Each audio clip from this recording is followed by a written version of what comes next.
بسم اللہ الرحمن الرحیم۔ السلام علیکم، ہمارے چینل میں خوش آمدید۔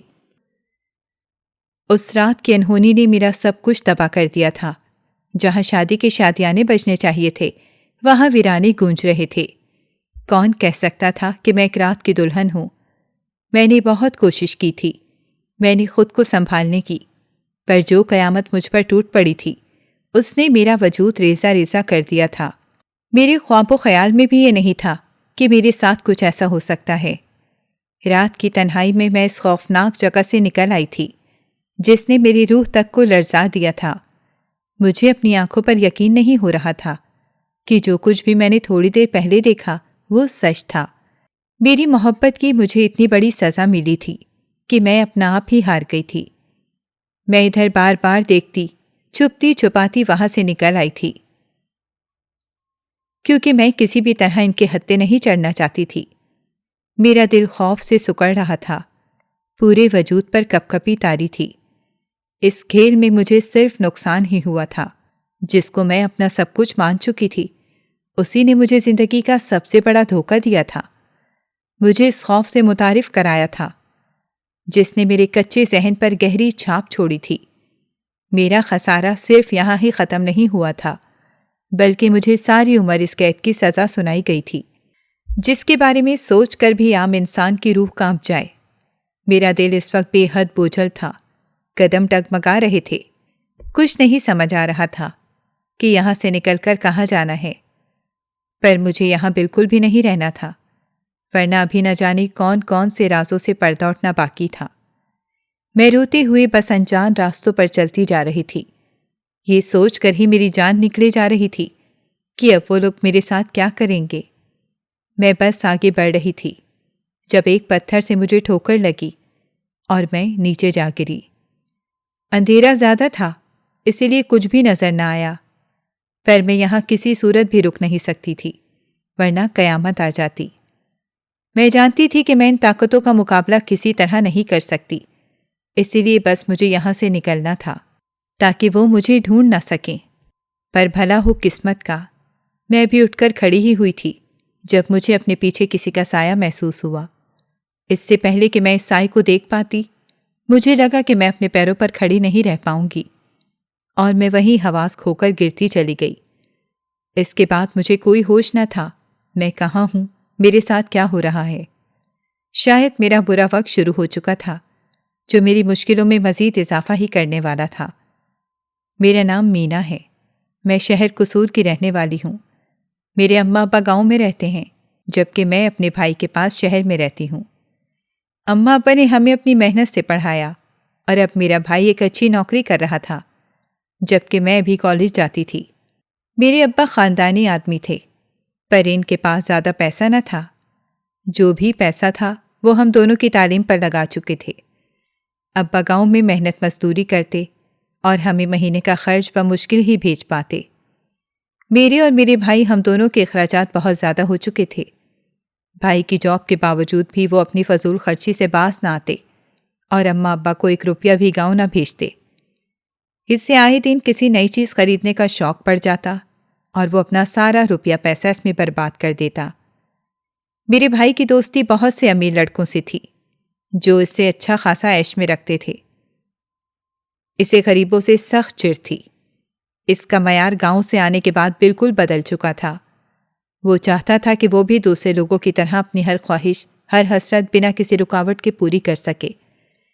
ایسے میں سے جو بھی راستہ اختیار کرنا پڑتا وہ کر جاتا۔ یہی وجہ تھی کہ ابا بھی اس سے سخت عاجز آ چکے تھے۔ وہ کئی بار اسے سمجھا چکے تھے کہ اپنی فضول خرچیوں کو چھوڑ کر بہن کے بارے میں سوچ لو، بوڑھے ماں باپ کے بارے میں کچھ کرو، پر میرا بھائی ایک کان سے سنتا اور دوسرے کان سے نکال دیتا۔ اسے کسی بات سے کوئی فرق نہیں پڑتا تھا، وہ بس اپنی من مرضی کرنے والا انسان تھا۔ اماں ابا کے اصرار پر میں نے بھائی سے بات کی تو اس نے بھی مجھے سختی سے ڈانٹ دیا کہ یہ میری زندگی ہے، میں جیسے چاہوں رہوں، اگر تمہیں زیادہ مسئلہ ہے تو تم بھی ابا کے پاس گاؤں جا سکتی ہو۔ اس دن کے بعد میں نے بھائی سے کسی بھی بارے میں پوچھ گچھ کرنا بالکل چھوڑ دی تھی، کیونکہ اس وقت میرے پاس اس کے علاوہ کوئی اور چارہ نہ تھا۔ ابھی میری پڑھائی مکمل نہ ہوئی تھی۔ اگر بھائی مجھے یہاں سے واپس گاؤں بھیج دیتے تو میں ہمیشہ کے لیے وہیں قید ہو کر رہ جاتی، اور ایسا میں بالکل نہیں چاہتی تھی۔ میں پڑھ لکھ کر کچھ بننا چاہتی تھی تاکہ اپنے لیے اور اپنے ماں باپ کے لیے کچھ کر سکوں۔ وقت یوں ہی گزرتا رہا جب میرا بھائی اپنی جاب سے ہاتھ دھو بیٹھا، اور اماں ابا بھائی کے لیے بہت پریشان رہنے لگے، کیونکہ اب ہمارے پاس کوئی اور سہارا بھی نہ تھا۔ میرا بھائی دن رات جابس کے لیے مارا پھرتا رہا، پر کہیں کوئی نوکری نہ مل سکی۔ وہ رات تھکا ہارا گھر آتا اور سر پکڑ کر بیٹھ جاتا۔ اگلے ماہ میرے کالج کی فیس بھی ادا کرنی تھی، جس کی وجہ سے ہم دونوں ہی بے حد پریشان تھے۔ میں نے بھائی کو تسلی دی کہ خدا کوئی نہ کوئی وسیلہ ضرور بنا دے گا۔ میرا بھائی ہاتھ پر ہاتھ دھر کے بیٹھنے والوں میں سے بالکل نہ تھا۔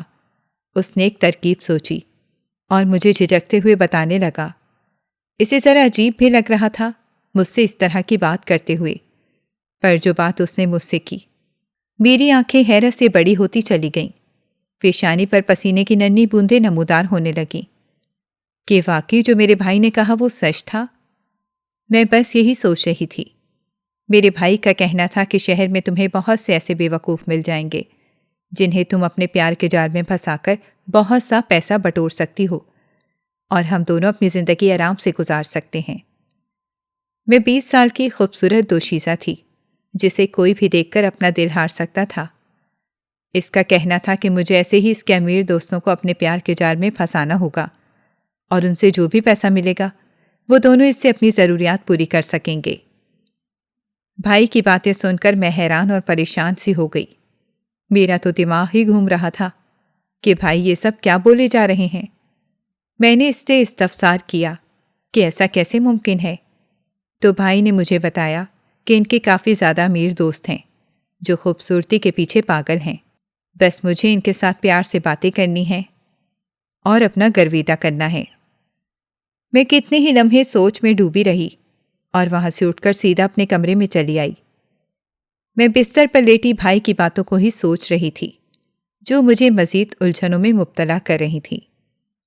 جو میرا بھائی مجھ سے چاہ رہا تھا، اس کام میں کافی زیادہ جوخم تھا۔ میری وہ پوری رات آنکھوں میں ہی کٹ گئی تھی۔ میں ایک لمحے کے لیے بھی نہ سو سکی تھی، اور صبح تک میں اپنا فیصلہ کر چکی تھی۔ کچھ بھی تھا، ہمیں اپنے لیے کچھ نہ کچھ تو کرنا ہی تھا۔ کب تک یوں ہی بیٹھ کر کھاتے رہتے؟ صبح اٹھتے میں بھائی کو ناشتہ تیار کر کے دینے لگی تو اس نے مجھ سے میرا فیصلہ پوچھا، جس پر میں نے رضامندی ظاہر کر دی کہ جیسا وہ کہہ رہے ہیں میں بالکل ویسا ہی کروں گی۔ بس ایک بات کا خیال رہے کہ اس سے میری عزت پر کوئی آنچ نہ آئے۔ میرا بھائی میری بات سن کر مطمئن سا ہو گیا کہ اب حالات بہتر ہو جائیں گے اور ہم بھی دوسرے لوگوں کی طرح پرسکون زندگی گزار سکیں گے۔ اپنی کسی ضرورت کے لیے کسی کے بھی آگے ہاتھ پھیلانے کی نوبت نہیں آئے گی۔ وہ ناشتہ کرتے ہی مجھے اپنے ساتھ لیے اپنے ایک دوست کی طرف چلا آیا جس کا باپ ایک بہت بڑی فیکٹری کا مالک تھا۔ اس کا بہانہ یہی تھا کہ وہ جاب کے لیے آیا ہے، پر مجھے ساتھ لینے کا مقصد اس کا کچھ اور ہی تھا۔ وہ مجھے اپنے دوست سے ملوانا چاہتا تھا تاکہ میں اس سے بات چیت کر سکوں اور ہماری بات آگے بڑھ سکے۔ میں اس کی ارادے بخوبی سمجھ رہی تھی۔ گھر سے وہ مجھے اچھے سے تیار کرا کے لایا تھا، پر میں نے اس میں بھی اپنی حدود کا بہت خیال رکھا تھا اور دوپٹے سے سر کو اچھی طرح سے ڈھانپ لیا تھا۔ میرا دل نہ جانے کیوں خوف زدہ سا ہو رہا تھا۔ آج سے پہلے میں نے کبھی ایسا کچھ نہ کیا تھا، بلکہ کالج میں بھی میری کسی لڑکی سے دوستی نہ ہوئی تھی۔ میں اکیلے رہنے والی لڑکی تھی۔ دل میں یہی سوچ رہی تھی کہ مجبوریاں انسان سے نہ جانے کیا کچھ کروا لیتی ہیں۔ میرے ساتھ بھی کچھ ایسا ہی ہونے جا رہا تھا۔ میرا بھائی اور میں جیسے ہی ان کے دوست کے گھر پہنچے تو وہ لاؤنج میں ہی ہمارا انتظار کر رہے تھے۔ وہ میرے بھائی سے اچھے سے ملے، پر مجھے دیکھ کر ان کی آنکھوں میں ستائش ابھری تھی۔ میں لگ اس قدر خوبصورت رہی تھی کہ وہ میرے اسیر ہو کر رہ گئے۔ میرا بھائی اپنے دوست سے مسلسل باتیں کر رہا تھا، پر مجھے اس کی نظروں کی تپش خود پر محسوس ہو رہی تھی۔ میں دیکھ پا رہی تھی کہ وہ کب سے مجھ پر نظریں ٹکائے بیٹھا ہے۔ یہی بات مجھے مزید الجھن میں مبتلا کر رہی تھی کہ شاید یہ میرا پہلا تجربہ تھا کہ کوئی مرد یوں مجھے عجیب نظروں سے دیکھ رہا تھا۔ میرا بھائی اس سے اپنی جاب کی بات کر رہا تھا، پر اس کا پورا دھیان مجھ پر تھا۔ وہ لڑکا بے حد دلکش نقوش کا مالک تھا۔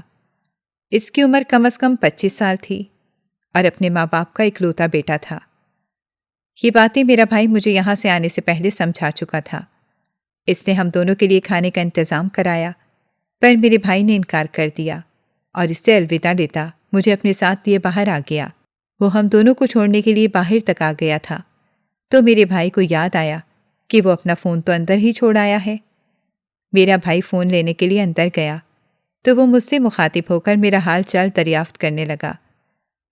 پہلے تو میں کچھ جھجک کر جواب دینے لگی، پر بھائی کی بات یاد آتے ہی میں نے مسکرا کر اسے چند باتیں کرنا شروع کر دیں۔ اس نے باتوں ہی باتوں میں میرا نمبر لیا اور کال کرنے کا کہہ کر اپنی گاڑی میں بٹھا دیا جو ہمیں چھوڑنے گھر جانے والی تھی۔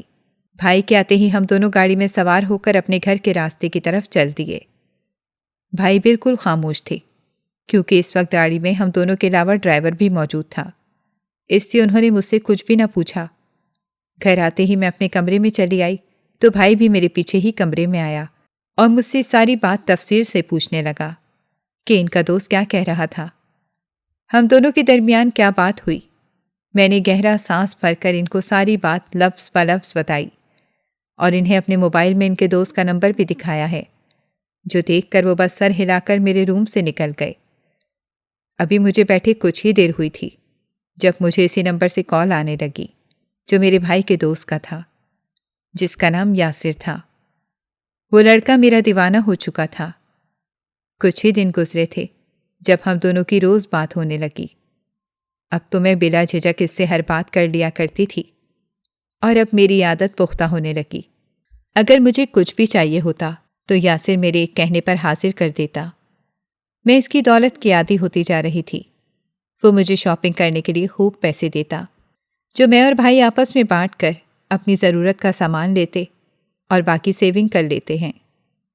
میرا یہ ناٹک اس کے ساتھ زیادہ دن نہ چل سکا کیونکہ کچھ وقت بعد ہی وہ ملک سے باہر چلا گیا اور ہم دونوں کا رابطہ ختم ہو گیا۔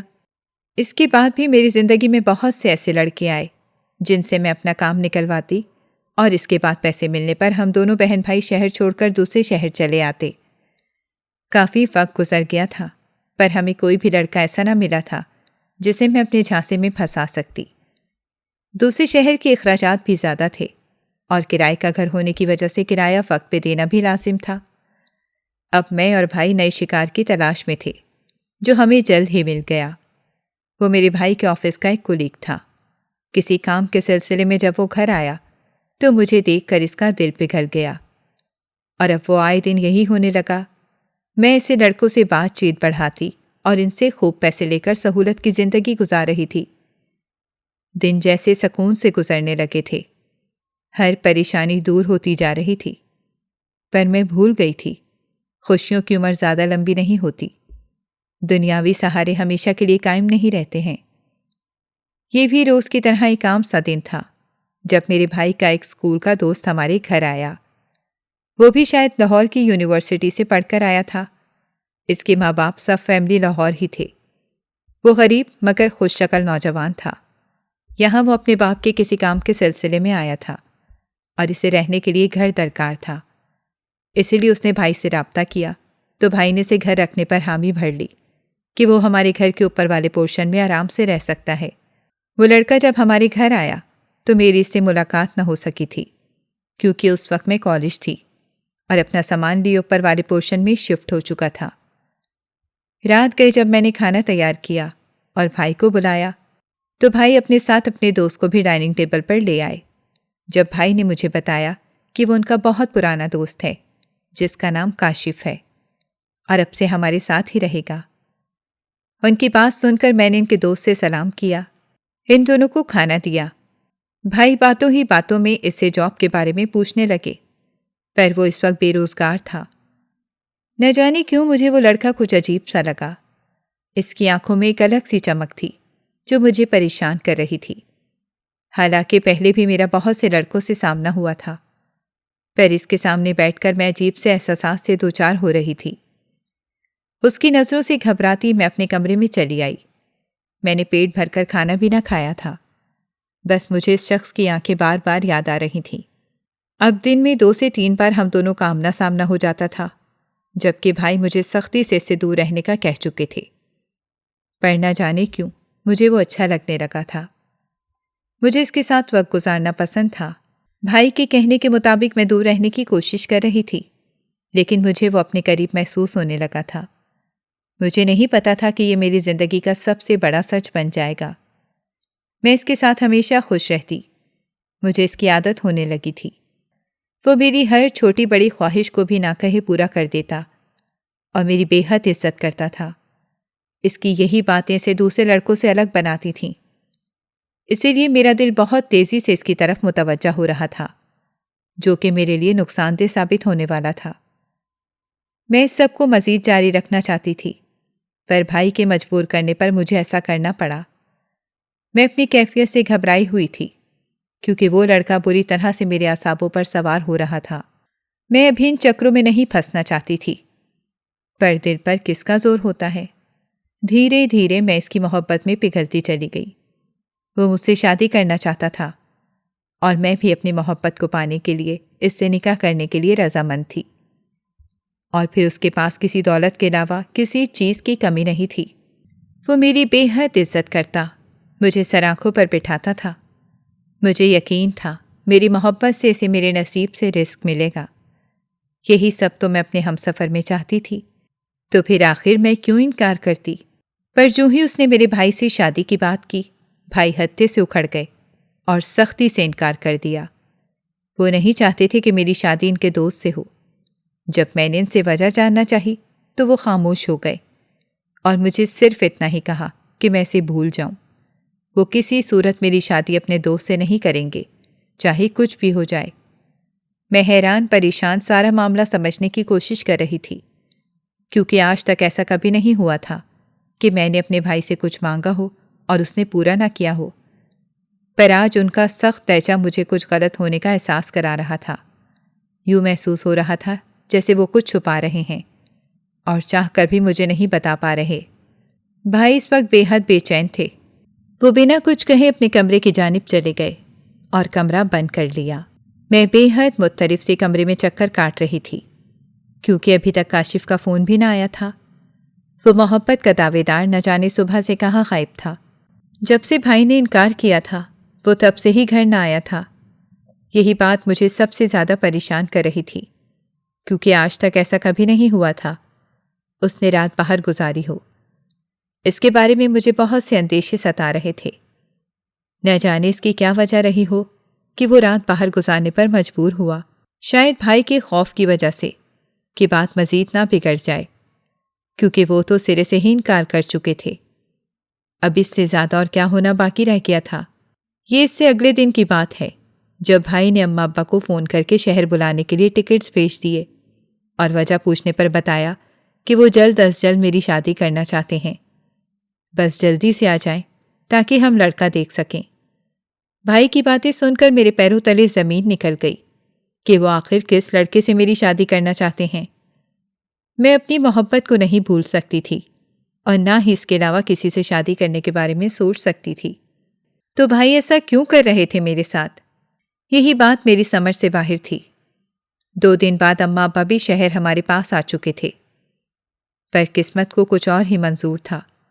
انہیں شہر آنا راس نہ آیا اور بھائی اماں ابا کے ساتھ میرا رشتہ دیکھنے جا رہے تھے، جب راستے میں ہی اماں ابا اور بھائی کا شدید ایکسیڈنٹ ہوا، جس میں اماں اور ابا وہیں اپنی جان کی بازی ہار گئے اور بھائی شدید زخمی ہو گئے۔ اس وقت بھائی کا وہ دوست ہی بھائی کے پاس موجود تھا جس کو وہ دھکے مار کر گھر سے نکال چکے تھے، کیونکہ بھائی کے فون میں آخری نمبر انہی کا ڈائل کیا گیا تھا۔ جو ہی اماں ابا کی لاش گھر پر گئی، ان کا جنازہ دیکھ کر میری روح لرز گئی۔ میری حالت بے حد خراب تھی۔ ابھی تو مجھے ماں کی آغوش نصیب ہوئی تھی، میں تو ان سے کب سے دور تھی، اور آج وہ ہمیشہ ہمیشہ کے لیے مجھ سے جدا ہو گئی تھیں۔ اماں ابا کی تدفین کے بعد بھی میں بالکل بے ہوش تھی۔ مجھے اپنا بھی کوئی ہوش نہ تھا۔ بھائی بڑی مشکلوں سے مجھے سنبھال رہے تھے۔ میں جیسے ہی ہوش میں آتی، اماں ابا کی چیخو پکار گھر میں گونجنے لگتی۔ یہ وقت ہم دونوں بہن بھائیوں کے لیے بے حد کڑا تھا، مگر اس میں کاشف نے اپنا بھرپور کردار ادا کیا اور ہم دونوں کا بے حد خیال رکھا، اور وہ چاہتا تو اپنی بے عزتی کا بدلہ ہم دونوں سے لے سکتا تھا، کیونکہ بھائی نے اس کی بے عزتی کی تھی، پر اس نے ایسا نہ کیا۔ بلکہ اپنا ظرف دکھاتے ہوئے ہمارا ساتھ نبھایا۔ اماں ابا کو دنیا سے گئے آج پورے 2 ماہ ہو چکے تھے۔ ان 2 ماہ میں ہم دونوں بہن بھائی بالکل بدل چکے تھے۔ ہمیں یوں محسوس ہونے لگا تھا جیسے یہ سب ہمارے گناہوں کی سزا ہے جو ہم کر چکے تھے۔ اسی کی وجہ سے اماں ابا ہمیشہ کے لیے ہم دونوں سے چھن گئے۔ ہم دونوں بہن بھائی اس کام سے توبہ کر چکے تھے جس کی وجہ سے ہماری زندگی اجیرن ہونے لگی تھی۔ بھائی کے دوست نے ایک بار پھر ان سے بات کرنے کی ہمت کی تھی تاکہ ہمارا رشتہ جلد از جلد طے ہو سکے، کیونکہ اس کے بعد انہیں باہر جانا تھا۔ اس بار جو بات بھائی نے ان سے کی، مجھے یوں محسوس ہوا جیسے میرے سر پر آسمان آ گرا ہو، کیونکہ بھائی نے ان کے سامنے شرط رکھی تھی کہ وہ میری شادی تب ہی ان سے کریں گے جب وہ اپنی بہن کی شادی بھائی سے کرائیں گے۔ یہ بات سن کر دونوں کے بیچ شدید جھگڑا ہو گیا، کیونکہ میرے بھائی کے ساتھ وہ بھی اپنی بہن کو بیانا نہیں چاہتے تھے۔ رات یوں ہی بے چینی میں گزری تھی، اور اگلے دن بھائی نے کاشف سے اس کی رائے مانگی تو وہ بھی اپنی بہن کی شادی بھائی سے کرنے کے لیے رضامند ہو چکا تھا۔ میں تو راتوں رات اس کایا پلٹ پہ حیران تھی کہ ایک ہی رات میں ایسا کیا ہوا جو وہ اپنی بہن کی شادی میرے بھائی سے کرنے کو تیار ہو گیا۔ پتہ نہیں کیوں اس کا یہ رد عمل مجھے کھٹکا تھا، پر میں یہی سوچ کر خاموش رہی کہ وہ ہماری محبت کی خاطر یہ سب کر رہا ہے۔ میں اپنے رشتے پر بھائی کو رضامند ہوتا دیکھ کر بے حد خوش تھی کہ اب ہم دونوں کی شادی ہو جائے گی، ہم بھی خوبصورت زندگی گزار سکیں گے، ہمارا ایک چھوٹا سا آشیانہ ہوگا، اور میں اپنی محبت کے ساتھ اپنا گھر آباد کروں گی۔ میں اپنی آنے والی زندگی کے سہانے خواب بن رہی تھی، پر ابھی تک قسمت کے کھیل سے واقف نہ تھی جو آگے میرے ساتھ ہونے والا تھا۔ جس سے محبت کی وہ میرا شوہر بننے والا تھا۔ اس سے زیادہ مجھے زندگی میں اور کچھ نہیں چاہیے تھا۔ دونوں طرف شادی کی تیاریاں شروع ہو چکی تھیں۔ کاشف اپنی فیملی کو بلا چکا تھا۔ سب سے زیادہ حیرت تو مجھے اس بات پر تھی کہ اس کی فیملی والے بھی اپنی بیٹی کو میرے بھائی سے بنا دیکھے بیانے کو تیار تھے۔ انہوں نے کوئی بھی ری ایکشن نہ دیا تھا اور نہ ہی اس رشتے سے مخالفت ظاہر کی تھی۔ جو شادی کا وقت قریب آ رہا تھا، میرا دل عجیب وسوسوں میں ڈوبا ہوا تھا، حالانکہ یہ وقت خوشیاں منانے کا تھا۔ پھر میرا دل کیوں اتنا گھبرا رہا تھا؟ شاید میں کچھ زیادہ ہی سوچ رہی تھی۔ ساری تیاریاں مکمل ہو چکی تھیں۔ کل میرا نکاح تھا اور میرے ساتھ ساتھ میرے بھائی کا بھی۔ ہم دونوں بے حد خوشی سے اپنی ساری تیاریاں مکمل کر چکے تھے۔ اب بس کل کا انتظار تھا۔ کل ہم دونوں کی زندگیاں مکمل طور پر بدلنے والی تھیں۔ بھائی کی زندگی میں ایک ہمسفر آنے والی تھی، تو میری زندگی میں میری محبت، میرا شوہر مجھے ملنے والا تھا۔ بھائی کا نکاح ہو چکا تھا، میرا نکاح ہونے والا تھا، پر اب تک دولہا ہی نہ آیا تھا۔ مجھے شدید گھبراہٹ ہونے لگی تھی کہ آخر اتنی دیر کیوں لگ رہی ہے، کہ تبھی میری نظر دروازے سے داخل ہوتے صحرا باندھے 21 دولوں پر پڑی۔ میری آنکھیں حیرت سے پھٹی کی پھٹی رہ گئیں۔ وہ سب سیدھا میری طرف چلتے ہوئے آ رہے تھے۔ میرا بھائی خود اس صورتحال پر پریشان سا ہوا۔ وہ سب میری طرف آ کر اپنا صحرا چہرے سے ہٹا چکے تھے، اور جو ہی میری نظر ان سب کی صورتوں پر پڑی، مجھے یوں محسوس ہوا جیسے کسی نے میرے وجود سے روح کھینچ لی ہو، کیونکہ وہ سب تو وہی تمام لڑکے تھے جن کے ساتھ میں نے پیار کا ناٹک کر کے انہیں پھنسایا تھا اور پھر فرار ہو گئی تھی۔ یہ سب دیکھ کر میرے حواس جاتے رہے، دماغ بالکل سن ہو گیا تھا۔ میرا بھائی شوق کے عالم میں سب کچھ دیکھ رہا تھا۔ ان تمام لڑکوں کو وہ خود بھی اچھے سے جانتا تھا۔ اب حال یہ تھا کہ ہم دونوں بہن بھائی بز سے بن گئے تھے جب کاشف ہماری طرف چلا آیا اور مجھے جھنجھوڑ کر بولا کہ بتاؤ، کوئی کم تو نہیں ہے نا؟ تمہیں کس سے شادی کرنی ہے؟ یہ سب وہی لوگ ہیں جن سے تمہیں محبت تھی، مجھ سے بھی بالکل اسی طرح کی محبت ہے نا تمہیں؟ کاشف سخت نسوں سے مجھے گھورتے ہوئے بول رہا تھا۔ میرے تو وہم و گمان میں بھی نہیں تھا کہ کبھی ان سب سے میرا سامنا ہو سکتا ہے، اور وہ بھی ایک ہی جگہ۔ میری شادی والے دن وہ سب بس مجھے بت بنے دیکھ رہے تھے جب کاشف کی آواز ایک بار پھر سے گونج اٹھی۔ وہ مجھ سے بار بار پوچھے جا رہا تھا کہ میں نے ایسا کیوں کیا، اور میری وجہ سے اس کا بھائی اس دنیا سے جا چکا ہے۔ اس کی بات سن کر تو میرے پیروں تلے زمین نکل گئی۔ کاشف کا کون بھائی تھا اور میرا اس سے کیا تعلق؟ میں اسے ناسمجھی سے دیکھ رہی تھی جب اس نے پوری کہانی مجھے بتانا شروع کی۔ پورے ہال میں سناٹا چھایا ہوا تھا۔ اس وقت مکمل طور پر خاموشی چھائی ہوئی تھی۔ اس نے سب کے سامنے بتایا تھا کہ جس لڑکے کو میں 2 مہینے پہلے اپنے پیار کے جھانسے میں پھنسا کر چھوڑ آئی ہوں، وہ میری وجہ سے کوما میں جا چکا ہے۔ اسے مجھ سے واقعی شدید محبت تھی۔ اسی وجہ سے اس نے دوبارہ خود کو ختم کرنے کی کوشش بھی کی، پر ایسا ممکن نہ ہوا، اور اب وہ پچھلے 2 ماہ سے کوما میں تھا۔ وہ لڑکا کوئی اور نہیں بلکہ کاشف کا ہی بھائی تھا، جو بے حد معصوم تھا۔ اسے زمانے کی تلخیوں کا علم نہ تھا۔ نہ جانے کیسے مجھ سے اس کی ملاقات ہوئی اور وہ میرے پیار کے جال میں پھنستا چلا گیا۔ پر میری جدائی وہ برداشت نہ کر سکا، اور عین میرے نکاح والے دن ہی اس کا انتقال ہو گیا۔ میری وجہ سے ایک انسان اپنی زندگی کی بازی ہار گیا تھا۔ میرے کھیل نے اس کا پورا گھر برباد کر دیا تھا۔ ایک بھائی سے اس کا بھائی چھین لیا تھا، والدین سے ان کی اولاد کو جدا کیا تھا۔ شاید میری یہی سزا تھی جو خدا نے میرے لیے منتخب کی تھی۔ اسی وجہ سے میرے ماں باپ مجھ سے دور ہو گئے، کیونکہ میں نے بھی تو کسی کی اولاد کو دور کیا تھا۔ میں بہتے آنسوؤں سے اس کی ساری بات سن رہی تھی۔ دل اتنی تیزی سے دھڑک رہا تھا کہ ابھی پھٹ جائے گا۔ یہ مجھ سے کیا ہو گیا تھا؟ کیسی خطا کر بیٹھی تھی میں، جس کا مداوع شاید ساری عمر بھی نہ کر پاتی۔ کاشف مزید بول رہا تھا اور میں وہیں زمین پر بیٹھتی چلی گئی۔ اس نے بتایا کہ اس کے بھائی کے جانے کے بعد ہی اس کی ماں کو ٹراما کا اٹیک ہوا ہے، جس کی وجہ سے وہ اب تک ہوش میں نہیں آ پا رہی۔ اس کا چھوٹا سا آشیانہ مکمل طور پر بکھر چکا ہے، صرف اور صرف میرے جھوٹے کھیل کی وجہ سے، میرے پیسوں کی لالچ کی وجہ سے۔ کاشف کا سب کچھ برباد ہو گیا تھا۔ میرے سامنے کھڑے وہ سب لڑکے مجھے بے بسی سے دیکھ رہے تھے، جن کے ساتھ میں نے صرف وقت گزاری کر کے اپنا ٹائم نکالا تھا، اور اب وہ میرے سامنے سراپا امتحان بن کے کھڑے تھے۔ ان میں سے ہر ایک نے مجھ پر اپنے سچے جذبے لٹائے تھے، پر میں اپنے حسن کو کیش کراتی رہی۔ وہ سب مجھے بے بسی سے دیکھ رہے تھے کہ آج میرا کیا حشر ہو رہا تھا۔ میرا بھائی بھی آنکھوں میں آنسو لیے مجھے دیکھ رہا تھا۔ یہ سب اسی کی وجہ سے تو ہو رہا تھا۔ میں اپنے آنسو پوچھتی اٹھ کھڑی ہوئی اور سیدھا اپنے بھائی کے روبرو آئی اور اس کا گریبان پکڑ کر اس سے پوچھنے لگی کہ یہ سب اس نے کیوں کیا میرے ساتھ؟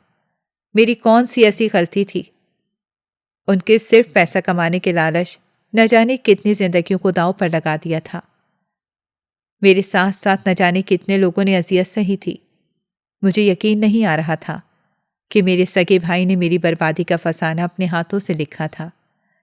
اس کا تو کچھ بھی نہیں گیا تھا، کیونکہ وہ ایک لڑکا تھا، بلکہ میں نے اپنے ہاتھوں اپنی عصمت کا سودا کر دیا تھا، ایک ایسا سودا جس میں صرف اور صرف رسوائی میرے ہاتھ آئی تھی۔ اس کے علاوہ مجھے کچھ نہ ملا تھا۔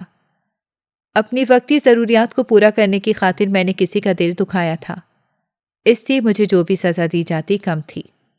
لیکن میں اس سب میں اکیلی ہی گنہگار نہیں تھی، بلکہ جس نے مجھ سے یہ سب کروایا وہ بھی برابر کا گنہگار تھا، میرا بھائی، جس کی خاطر میں نے اپنا سب کچھ داؤ پر لگا دیا تھا۔ اس نے مجھے کہیں منہ دکھانے کے قابل نہ چھوڑا تھا۔ سب سے زیادہ افسوس تو مجھے کاشف کے بھائی کی موت کا تھا، جو کہ اپنے ماں باپ کا لاڈلا تھا۔ کاشف نے مجھے بتایا کہ وہ یہ سب کچھ پلان کر کے آیا تھا کہ وہ عین نکاح کے دن میری حقیقت سب کے سامنے لائے گا۔ وہ مجھے پہلے سے ہی جانتا تھا، کیونکہ اس کے بھائی کے پاس موجود ڈائری میں میرے بارے میں سب کچھ لکھا ہوا تھا۔ اسی ڈائری کے باعث وہ مجھ تک پہنچا ہے، لیکن یہاں آنے سے پہلے وہ نہیں جانتا تھا کہ میرا بھائی اس کا دوست ہے، اور جب اسے پتہ چلا کہ میرا بھائی ہی وہ شخص ہے جس کی بہن نے اس کے جوان بھائی کو موت کے منہ میں پہنچایا، تب سے اس کی نفرت میرے لیے بڑھنے لگی تھی۔ جو کھیل میں سب کے ساتھ کھیلتی آئی تھی، آج وہی کھیل اس نے میرے ساتھ کھیلا تھا اور مجھے منہ کے بل گرا دیا تھا۔ محبت کے نام پر جو میں نے لوگوں کے دلوں سے کھلواڑ کیا تھا، اب وقت نے مجھے وہی لوٹا دیا تھا، سود سمیت۔ میں مانتی تھی میں قصوروار تھی، لیکن میں نے کاشف سے سچی محبت کی تھی۔ یہ بھی تو حقیقت تھی کہ جب بار بار ایک ہی جھوٹ بولتے رہیں آپ ایک ہی جھوٹ بولتے رہیں تو لوگوں کو آپ کے سچ پر بھی اعتبار آنا بند ہو جاتا ہے۔ یہی میرے ساتھ ہوا تھا۔ آج میں کاشف کے سامنے اپنی جھولی پھیلائے کھڑی تھی اور بار بار اس سے معافی مانگ رہی تھی۔ وہاں کھڑے تمام لوگوں سے میں نے گڑ گڑا کر معافی مانگی تھی۔ میں گنہگار تھی ان سب کی، پر کاشف مجھ پر طرز کھانے کے بالکل بھی حق میں نہ تھا۔ اس کا بس یہی کہنا تھا کہ میری وجہ سے اس کا گھر برباد ہوا ہے، اس کے ماں باپ کے کندھے جھک چکے ہیں، اور اب وہ مجھ جیسی لڑکی سے کبھی شادی نہیں کرنا چاہے گا، جسے صرف دولت کا لالچ ہے، جسے اچھے برے کی پہچان نہیں ہے۔ اور وہ بالکل صحیح کہہ رہا تھا۔ اگر میرا بھائی غلط تھا تو کرنے والی تو میں خود ہی تھی۔ میں چاہتی تو اس سب کو روک سکتی تھی، اپنے بھائی کو منع کر سکتی تھی، اس کے غلط کاموں میں اس کا ساتھ نہ دے کر، لیکن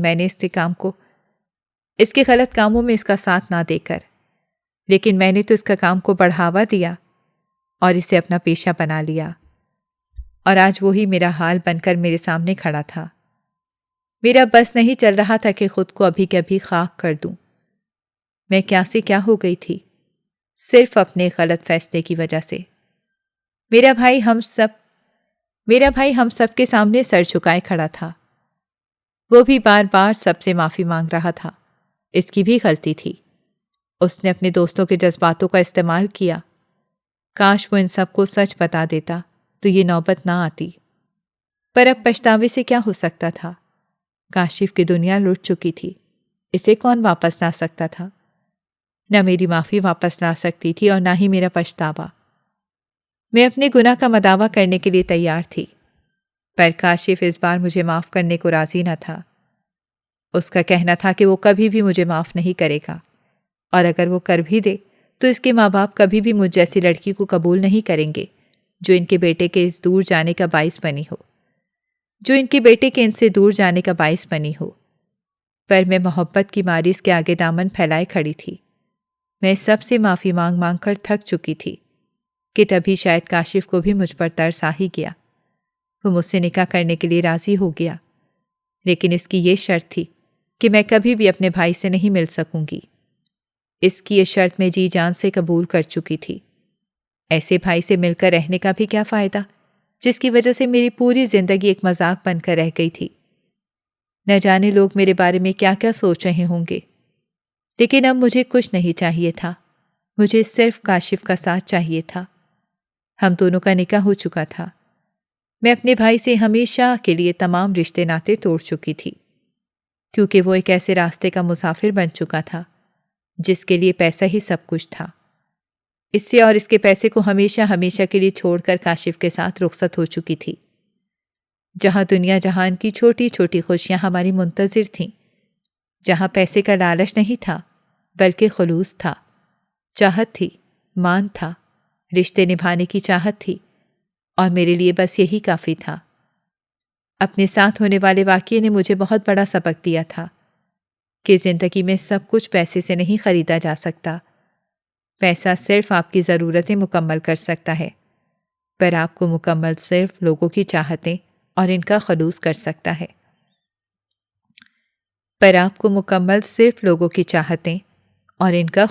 سکتا ہے۔